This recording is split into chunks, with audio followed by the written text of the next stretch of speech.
رمضان المبارک کی برکتیں ہر طرف چھائی ہوئی تھی۔ دن کو روزے کی حالت میں لوگ صبر اور عبادت میں مصروف رہتے، رات کو نوافل میں مشغول ہو جاتے۔ ہر طرف نیکی اور رحمت کی بہار تھی، مگر اس کے ساتھ ہی ایک ایسا بازار بھی تھا جو رمضان کے آتے ہی خاص طور پر آباد ہو جاتا۔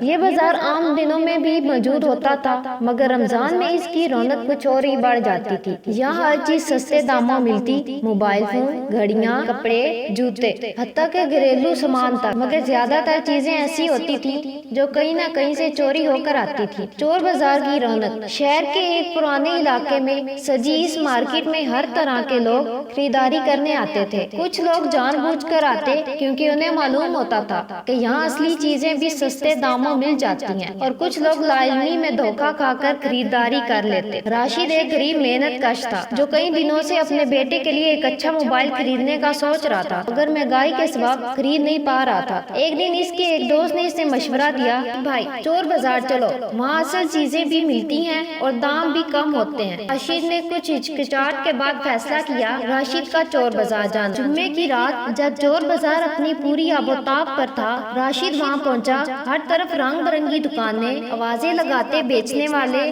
اور خریداروں کی بھیڑ تھی۔ وہ ایک دکان پر گیا جہاں ماڈرن موبائل انتہائی کم قیمت پر مل رہے تھے۔ یہ فون کتنے کا ہے؟ راشد نے ایک نیا سا دیکھنے والا موبائل اٹھا کر پوچھا۔ بس 15,000، بالکل اصلی ہے، دکاندار نے فوراً جواب دیا۔ راشد کو یقین نہ آیا کیونکہ وہی فون عام مارکیٹ میں 50,000 کا تھا۔ اس نے کچھ سوچا مگر سستا موبائل دیکھ کر لالچ میں آ گیا اور خرید لیا۔ رمضان کی برکت یا امتحان۔ راشد خوشی خوشی گھر آیا اور بیٹے کو تحفہ دے دیا، مگر اگلے ہی دن جب وہ موبائل آن کرنے لگا تو اس پر ایک پیغام آیا، یہ فون چوری شدہ ہے، برائے اکرم مالک سے رابطہ کریں۔ راشد کا دل دھک سے رہ گیا، اللہ میں نے انجانے میں کسی کی چوری شدہ چیز خرید لی۔ اسی لمحے دروازے پر دستک ہوئی، باہر پولیس کھڑی تھی، وہ چور بازار کے چوری شدہ سامان کا سراغ لگا رہی تھی۔ ان موبائلز میں ٹریکس نصب تھا۔ راشد کی آنکھوں میں ندامت کے آنسو تھے، یا اللہ میں نے روزہ رکھ کر بھی یہ کیا کیا؟ رمضان تو برکتوں اور رزق حلال کا مہینہ ہے اور میں نے چوری کی چیز خرید لی۔